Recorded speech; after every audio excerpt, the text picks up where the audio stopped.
Meu nome é Luiz Felipe, eu tenho 19 anos e eu quero compartilhar com você aquilo que Jesus fez em mim. Em Hebreus 13:8, diz o seguinte, que Jesus Cristo, Ele foi, Ele é hoje e Ele será durante toda a eternidade. Ou seja, Jesus Ele não muda. Em Malaquias 6, fala que Deus, o Yahvé, Ele também não muda.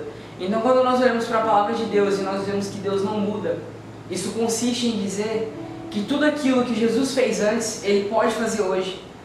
Tudo aquilo que Deus fez antes, Ele pode fazer hoje. E tudo aquilo que o Espírito Santo fez um dia, Ele faz hoje também. Quando eu descobri e eu conhecia Jesus, quando eu vi quem realmente Ele era, a minha vida mudou por completo. Eu costumo dizer que somente pelo sacrifício da cruz era o suficiente para que eu cresce nele, para que eu cresce no Evangelho, para que eu olhasse para Ele e me sentisse amado. Mas mesmo assim, mesmo que eu não o amasse, mesmo que eu não o conhecesse, mesmo que eu não o sentisse, Ele já me amava, Ele já me sentia e Ele já me conhecia. E foi isso que mudou a minha vida. A palavra diz que Ele nos amou primeiro. E pelo fato de Ele ter nos amado primeiro, hoje nós podemos amá-lo.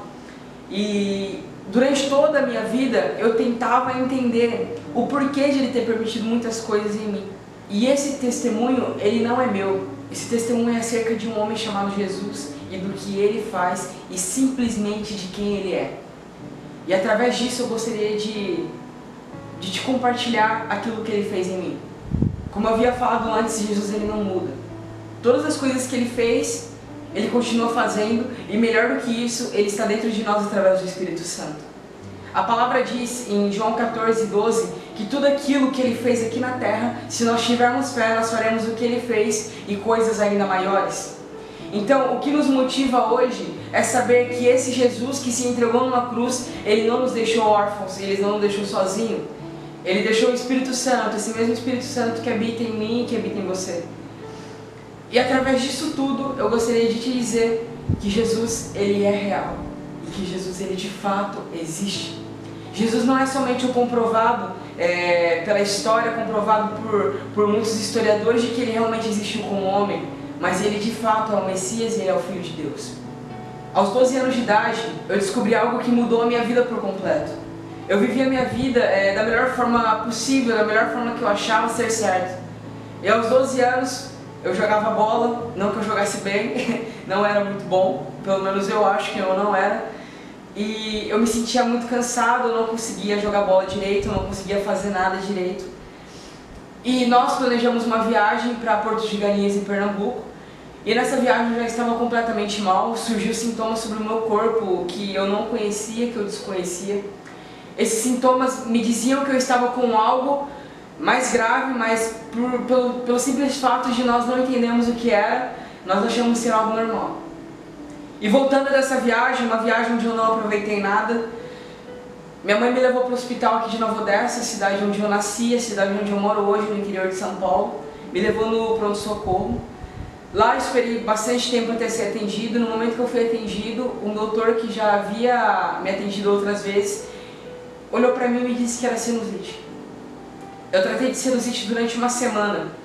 Durante essa semana tratando de sinusite, eu me lembro que eu me senti pior. Ao invés do remédio ele fazer com que eu ficasse bem, ele estava fazendo com que eu ficasse ainda pior. E nisso eu e minha mãe tivemos muito medo, porque minha barriga estava plenamente inchada, eu não conseguia respirar direito, eu sentia odor nas minhas narinas, eu não conseguia andar direito porque eu não tinha força para andar, eu não estava mais jogando bola, eu estava com manchas sobre todo o meu corpo, e eu estava com sintomas que levavam a uma outra enfermidade que não era sinusite. E após uma semana tratando de sinusite, tomando as medicações que se diziam ser corretas, eu voltei para o hospital novamente. E eu creio que hoje, olhando para trás, eu vejo que eram as mãos de Deus me conduzindo ao lugar onde Ele estava. Ao lugar onde Ele queria que eu o conhecesse de fato. E quando eu cheguei no hospital, a doutora, ela não era uma doutora daqui de Nova Odessa, ela era uma doutora da Unicamp. Ela estava fazendo plantão aqui. Isso foi em 2011, depois disso eu nunca mais vi essa doutora aqui em Nova Odessa. E nem mesmo em Campinas. E quando ela olhou pra mim, ela me viu de baixo pra cima, de cima pra baixo, ela falou assim: Luiz, o seu caso é mais grave do que nós pensávamos. vamos fazer um exame de sangue, vamos fazer um exame de raio-x, coisa que o primeiro doutor não tinha sugerido para eu fazer. E aí eu fiz o exame e voltei depois de 2 horas no hospital. E depois de 2 horas eu me lembro que era num domingo. E eu acho engraçado porque quando eu voltei ela me passou na frente de todos. E foi isso que fez com que o meu coração e o coração da minha mãe ficassem aflitos. Havia uma fila enorme e mesmo assim ela passou nós para a frente de todos para que eu fosse consultado mais rápido. E no momento em que eu sentei no consultório, a primeira coisa que ela perguntou foi a minha idade. Quando ela perguntou a minha idade, eu fiquei sem saber o que responder. E eu falei pra ela, eu tenho 12, mas mês que vem eu faço 13. Porque isso foi em fevereiro, em março eu faria 13 anos. E aí ela olhou pra mim e antes que ela falasse, minha mãe pediu pra que eu fosse pra fora do consultório para que elas pudessem conversar a sós.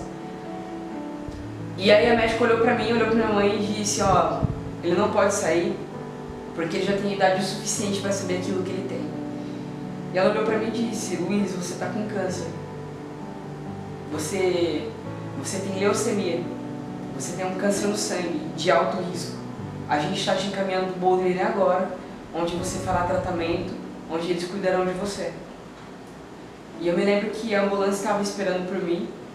E quando eu entrei pela ambulância, eu vi aquele monte de pessoa olhando para mim e eu sem entender o que estava acontecendo, não tinha me tocado o que era ter um câncer.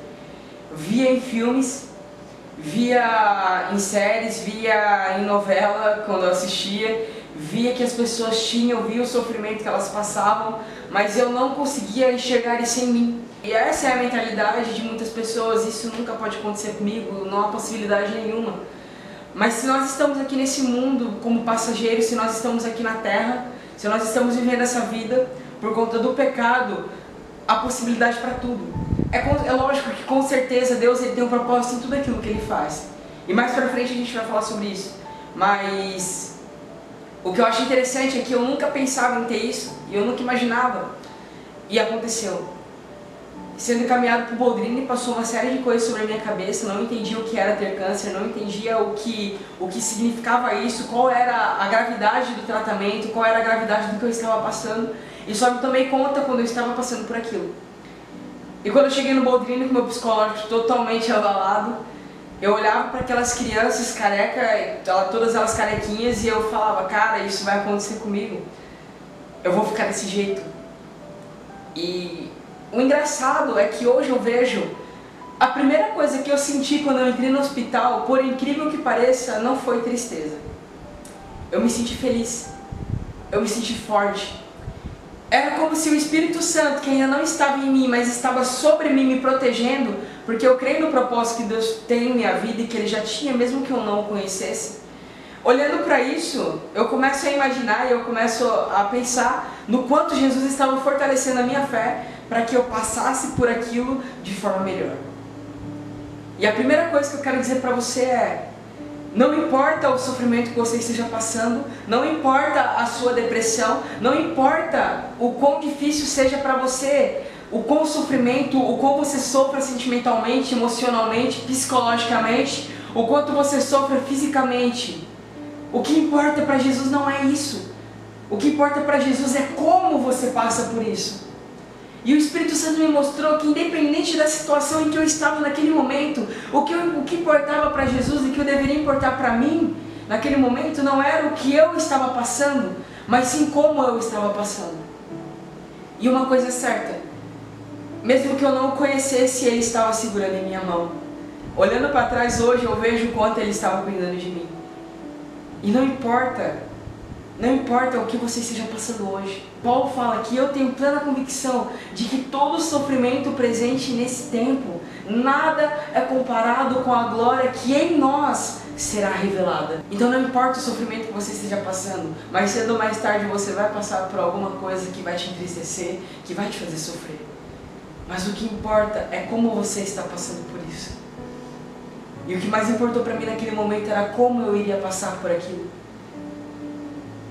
E a melhor forma de nós passarmos pelo nosso sofrimento, por tudo aquilo que a vida pode nos trazer, por tudo aquilo que nós, com a nossa responsabilidade, podemos permitir, nós devemos passar segurando a mão de Jesus, tendo as consolações do Espírito Santo e tendo o amor de um Pai, de um Deus que é Pai, de um Deus que ama os seus filhos.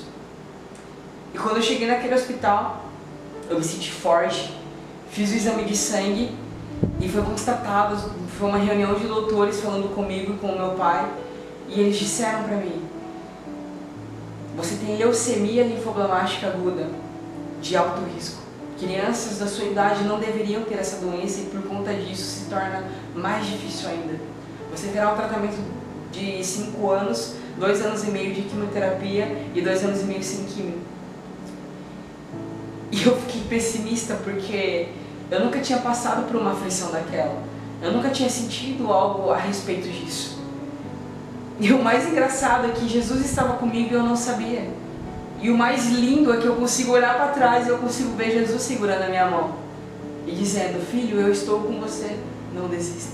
E a mesma coisa ele diz para você: filho, filha, eu estou com você, não desista. A palavra diz em Josué: não desanime, eu estou contigo, seja forte, seja corajoso, eu jamais vou te abandonar. A palavra diz em Isaías 49, versículo 15: pode porventura uma mãe abandonar o seu filho, deixar de amamentá-lo?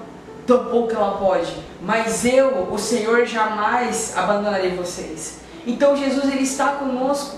E no momento de aflição, no momento de sofrimento, ele se mostra a nós, ele se manifesta e ele diz: ei, calma, eu estou com você, não desanima. Não importa o quanto você chore, eu estou do seu lado. Não importa o quanto você está depressivo, você deixa com que a depressão, o espírito suicida entre em você. Não importa o quanto você dá brecha, eu estou cuidando de você. A única coisa que eu te peço é: fale comigo. Fale comigo. E olhando para tudo isso, olhando para 7 anos atrás, um ciclo de 7 anos se encerrando, olhando para tudo isso, eu só posso agradecer a Jesus. E essa não é a melhor parte do testemunho de Jesus. Esse testemunho que se diz respeito a quem Jesus é, está mostrando primeiramente que Ele está conosco, e que Ele vive e que Ele ressuscitou. E o segundo ponto é: Ele permite muitas coisas em nossa vida com um propósito específico.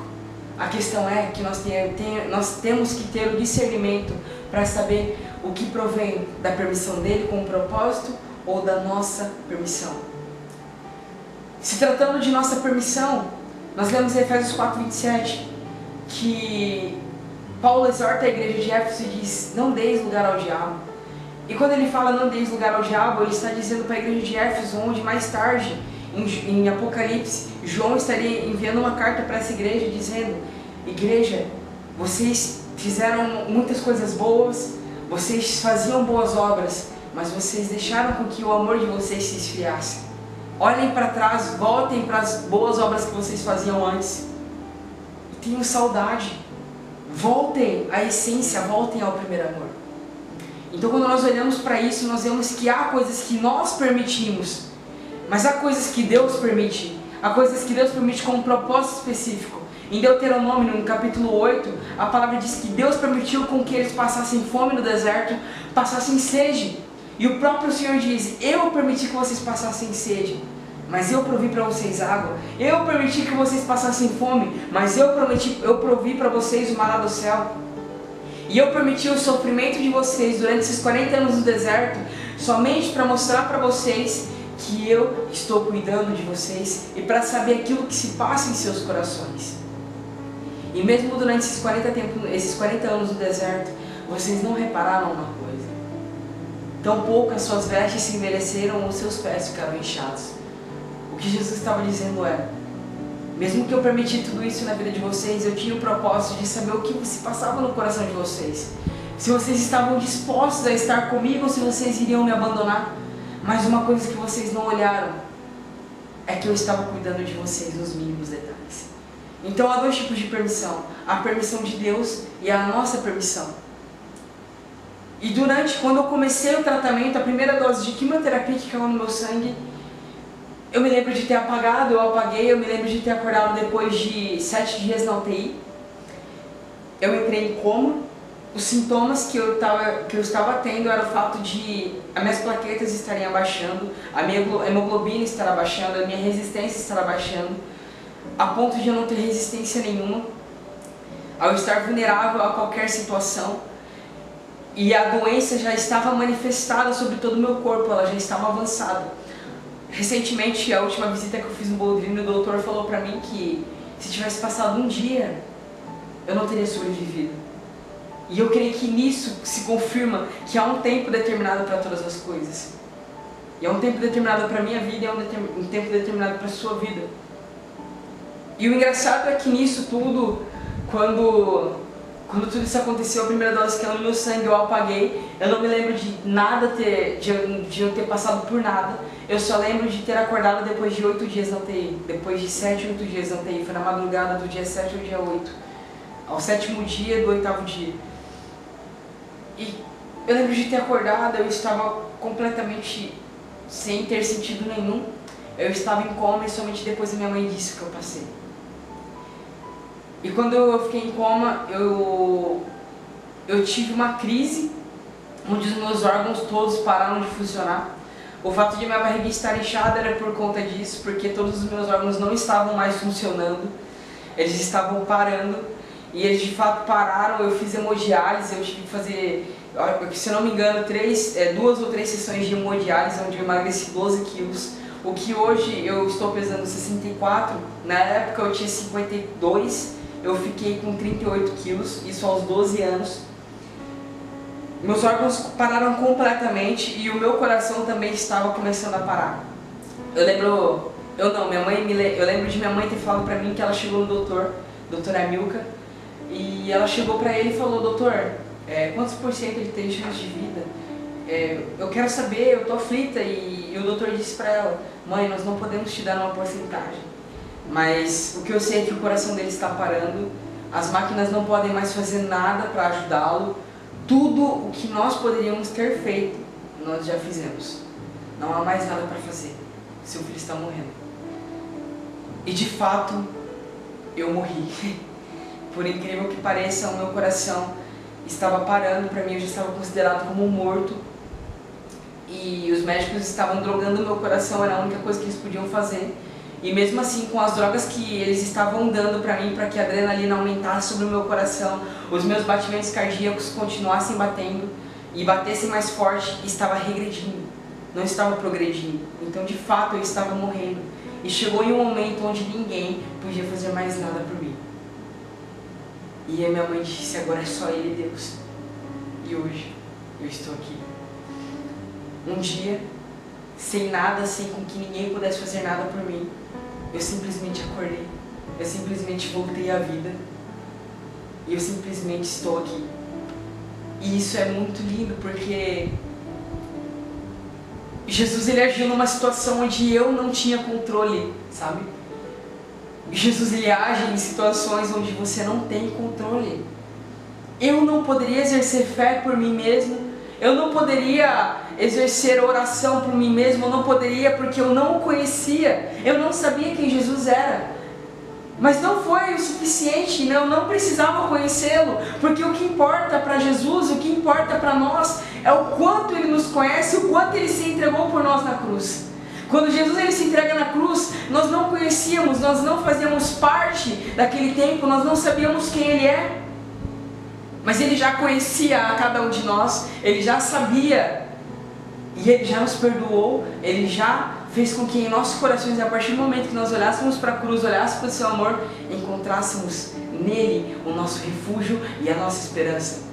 E mesmo que eu não pudesse fazer absolutamente nada, Ele estava comigo, e Ele já me conhecia, e Ele já me amava. E isso é o bom, que você não tem controle da situação. Porque quando você tem o controle da sua vida, você faz aquilo que você julga ser certo, e não aquilo que Jesus faz que é melhor para você. E se mobilizou uma onda de orações aqui em Nova Odessa por mim.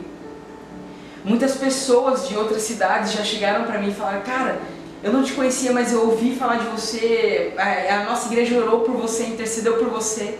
E eu sou grata a cada uma das igrejas da região daqui, do interior de São Paulo, tanto em Americana, Nova Odessa, Sumaré, Campinas, todas as pessoas que oraram e intercederam por mim. Eu sou fruto hoje da oração de vocês, porque a oração tem poder.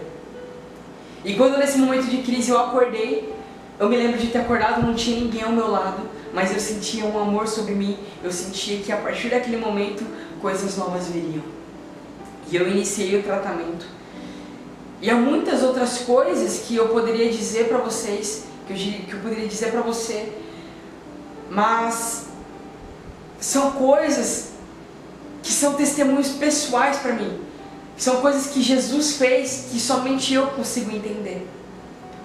E nós começamos esse tratamento durante 2 anos e meio, estivemos tratando, e os primeiros meses foram os meses mais complicados. Os meses em que eles dizem que se você não passar por eles, dificilmente você vai passar depois. E hoje eu estou aqui. Mas o que esse versículo tem a ver com isso? O que Hebreus 13:8 tem a ver com isso? O que isso tem a ver? O que tem a ver é que Jesus é o centro de todas as coisas. Ele é o único que pode trazer cura para nós. Eu louvo a Jesus pelos médicos, pelos doutores, pelos enfermeiros, pelas moças da limpeza. Eu agradeço a cada uma das cozinheiras, de todas as pessoas que estiveram naquele local, que cuidaram de mim. E eu dou mérito, eu dou crédito a essas pessoas, porque foi através deles que eu de fato estou aqui. Porque Jesus, ele teria que usar pessoas, ele usou essas pessoas para que cuidassem de mim da melhor forma possível. E eu me senti amado, eu me senti em casa. Foram 2 anos e meio no meu hospital, ficando internado, fazendo tratamento, conhecendo pessoas próximas de nós, amigos falecendo, sabe? Mas eu creio no propósito que Deus tem para cada um. E eu dou glória a Jesus porque hoje eu entendi o propósito que Ele tem sobre a minha vida. E que mesmo assim, tudo o que eu passei e tudo o que Ele fez não se diz respeito ao Luiz Felipe.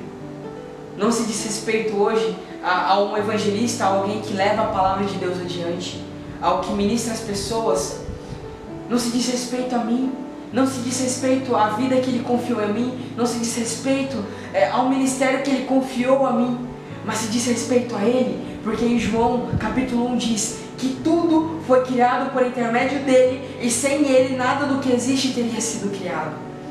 E é isso que me motiva, é isso que me dá esperança, saber que Ele está comigo, saber que Ele é o mesmo de antes, o mesmo que eu posso olhar para a palavra, que eu posso ver, Jesus Ele fez isso, e Ele pode fazer isso em mim. E Ele de fato já fez na cruz, onde Ele levou sobre si as nossas enfermidades, as nossas transgressões. Ele foi partido, Ele foi molado por Deus. E mesmo assim a palavra diz que agradou a Deus a morte do seu Filho, para que os outros filhos fossem manifestados nele. E eu quero te convidar a isso. Eu quero que você olhe para Jesus e não veja Jesus como um personagem que a história insere como um mestre. Mas eu quero que você olhe para Jesus e veja que Ele é o teu mestre e que Ele é o Messias, Ele é o prometido e Ele é o Filho de Deus e de fato Ele é o nosso irmão mais velho. E que para que todos que olhavam para mim e que eu mesmo depois olhava para mim pensando em me matar, pensando em não fazer mais tratamento, pensando em entrar numa depressão por não ter quem entendesse o meu lado, Jesus Ele esteve me abraçando. Por muitas vezes em que eu pensei talvez me cortar, em que muitas vezes eu pensei em entrar numa depressão profunda, Jesus, Ele estava comigo. E quando eu entendi que Jesus Ele estava comigo, tudo mudou. Porque Ele está conosco, Ele não nos abandonou. E esse Jesus, Ele se manifesta hoje em nós, nos mostrando que está cuidando de nós através do Espírito Santo.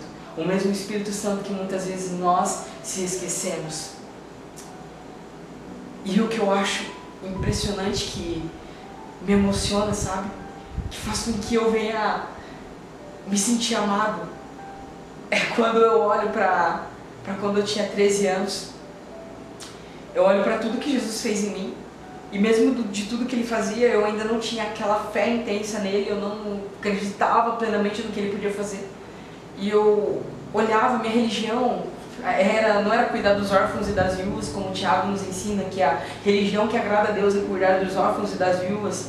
A minha religião não era essa. A minha religião não era amar, não era ter o amor. A minha religião não era manifestar a presença de Deus, não pelo o que eu posso dar de bom, mas pelo que o Espírito Santo pode oferecer de bom, porque somente Ele pode convencer o homem do pecado, da justiça e do juízo. Mas a minha religião era simplesmente abrir a Bíblia, deixar debaixo do travesseiro para não ter um pesadelo e ir dormir em paz. E aí quando eu comecei a entender quem Deus era, eu não entendi pelo lado bom. Mesmo que Jesus fez tudo aquilo que Ele fez na minha vida, a pergunta que muitos fazem e que eu fiz também aos 13 anos era: Deus, por que você permitiu que isso acontecesse na minha vida? Deus, por que eu estou sofrendo tanto assim? Por que eu estou passando por isso? O que eu fiz para merecer tudo isso? O que eu fiz para merecer tudo isso? Por que eu estou sofrendo na minha carne? Por que eu estou sofrendo no meu psicológico? Por que eu estou sofrendo sentimentalmente, emocionalmente? Porque mesmo com as pessoas ao meu redor, eu ainda continuo me sentindo sozinho. Por que eu estou dessa forma? Por que eu estou assim? Por que você permitiu isso? Por quê? Por quê? E por quê? E durante noites, meses, um ano se passou de tratamento e eu me perguntava, até que chegou um momento em que eu esqueci. Eu esqueci da pergunta. Quando chegou um momento da minha vida em que eu já havia entendido o que Jesus queria, que eu havia entendido o fato do que Ele fez por mim, quando eu entendi isso e eu comecei a caminhar no caminho da verdade, na vida, sendo conduzido por Ele, quando eu entendi quem Jesus era, quando eu descobri e quando eu aprendi que Jesus Ele era o mesmo, essas perguntas elas não me lembraram. Eu esqueci plenamente aquilo que eu tinha perguntado um dia. E essa é a nossa mente. Nós esquecemos do que nós perguntamos, nós esquecemos do que um dia nós pedimos. Nós esquecemos que muitas vezes um Deus nos ama, que muitas vezes Deus é Pai, que Deus, se você precisa de uma mãe, Ele vai ser uma mãe para você, que se você precisa de um irmão, o Espírito Santo vai ser esse irmão. E só depois que eu já havia passado pelo batismo, que eu havia sido batizado com o Espírito Santo, que eu tinha sido batizado com fogo, que eu comecei de fato o ministério pelo qual o Senhor me confiou, que eu comecei a ministrar em outras igrejas, que eu comecei a ministrar nos lugares em que eles me chamavam. Desde os 15 anos eu comecei a entender isso. Depois de 2 anos que eu fazia essa oração, o ministério que o Senhor entregou a mim, que Ele confiou a mim, eu comecei a exercê-lo desde os 15 anos. Eu comecei a ministrar a palavra, comecei a mostrar para as outras pessoas o testemunho de Jesus acerca do que Ele fez em mim. E eu esqueci quem Deus era. Eu esqueci o que eu perguntei para Ele um dia. Eu esqueci a pergunta que eu fiz. E muitas vezes nós esquecemos de quem Ele é. Nós esquecemos o que Ele pode fazer e nós esquecemos simplesmente da sua essência e do que Ele fez na cruz. E aí um simples dia, eu estava na Jocum, onde eu fiquei 2 semanas lá, aprendi muito, voltei diferente daquilo que um dia eu tinha conhecido da parte de Jesus. Eu tive a oportunidade de ministrar em uma das noites na igreja em que a gente estava dormindo, estava acomodados.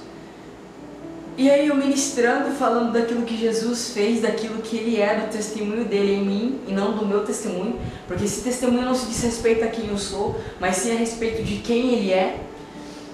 E eu falando aquelas coisas, as pessoas se emocionando, e hoje eu não me importo com a emoção. O que eu quero é que o Espírito Santo penetre nos corações das pessoas através daquilo que Ele fez e que Ele continua fazendo.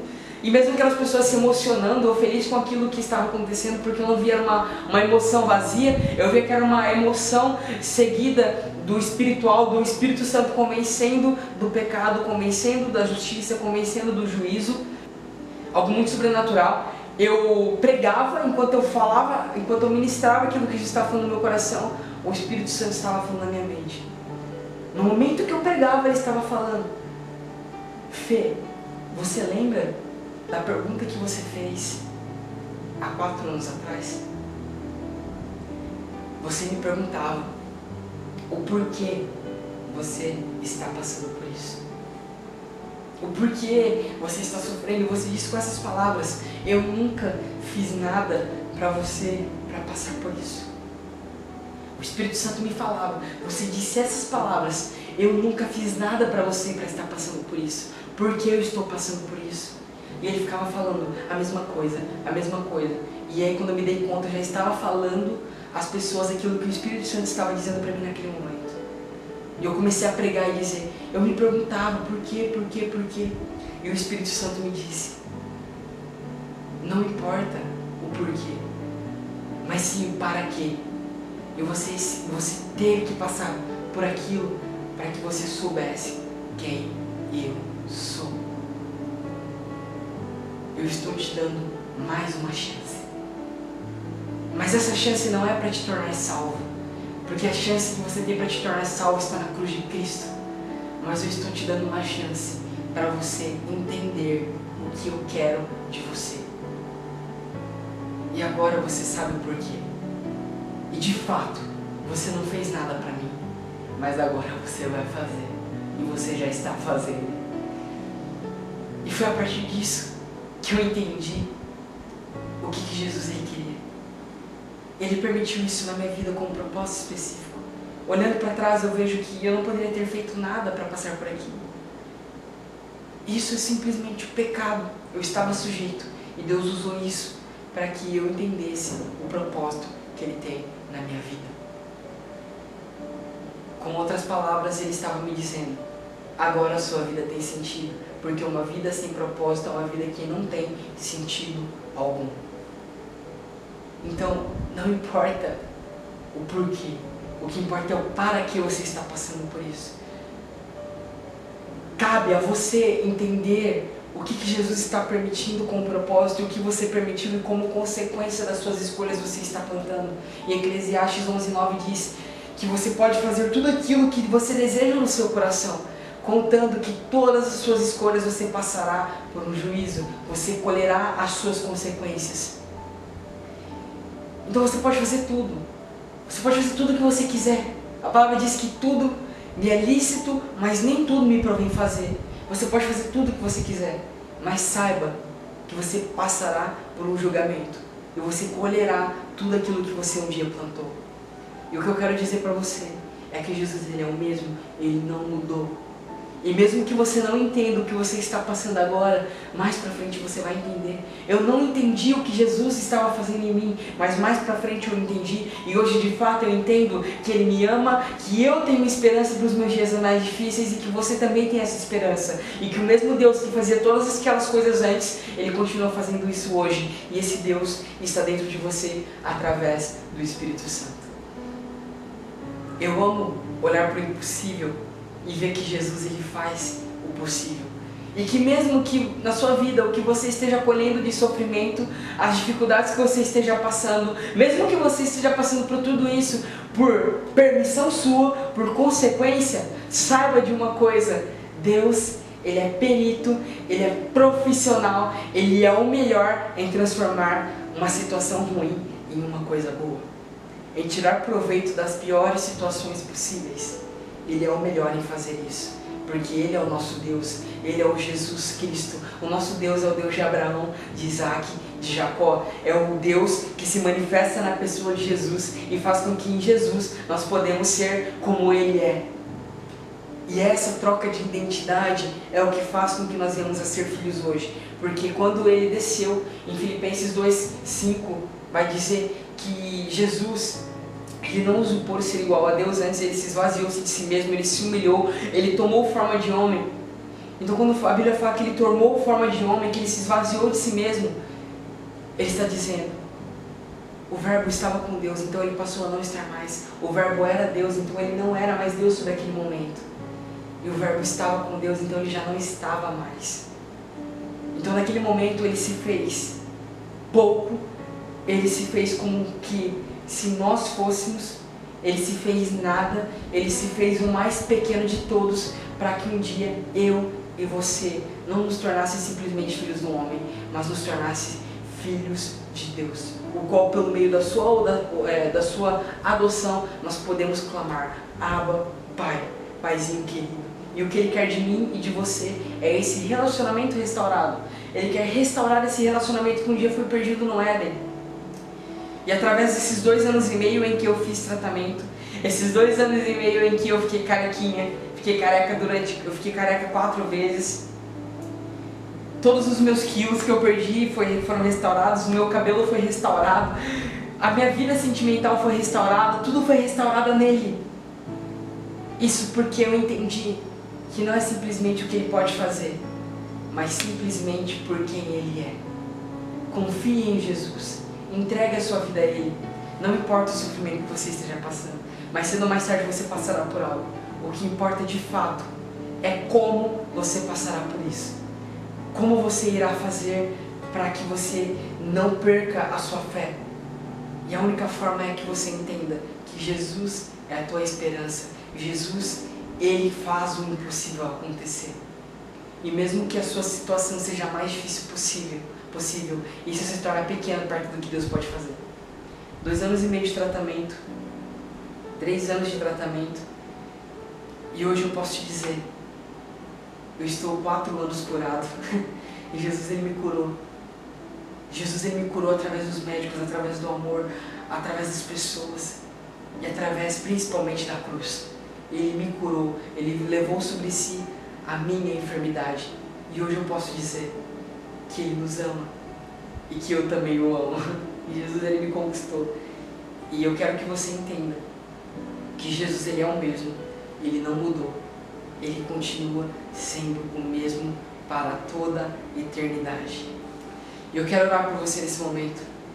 Jesus, sobre cada uma das pessoas, Pai, que estão recebendo aquilo que o Senhor faz, recebendo o testemunho, o seu testemunho, acerca daquilo que o Senhor fez em mim, que o Teu Espírito Santo vem estar conduzindo elas, segurando pela mão, guiando elas ao melhor caminho, à melhor situação, à melhor circunstância. Que em meio aos nossos sofrimentos nesse mundo, que em meio às coisas que nós passamos, nós venhamos a entender, Espírito Santo, que você está conosco, que você não nos abandonou, que nós somos filhos e que nós estamos pedindo e o Senhor está loucamente disposto a nos ajudar. Que o que o Senhor quer é que nós venhamos a ter um relacionamento restaurado. E Jesus, restaure o relacionamento de todos os que estão perdidos.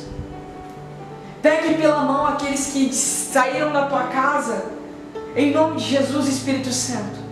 Sobre aqueles que não creem, que eles saibam, que eles entendam que isso é parte da fé, e que a partir do momento em que eles dizem, eu tenho fé em Cristo, eu tenho fé no que você fez em mim, Jesus, no que você passou por mim, e hoje eu posso crer.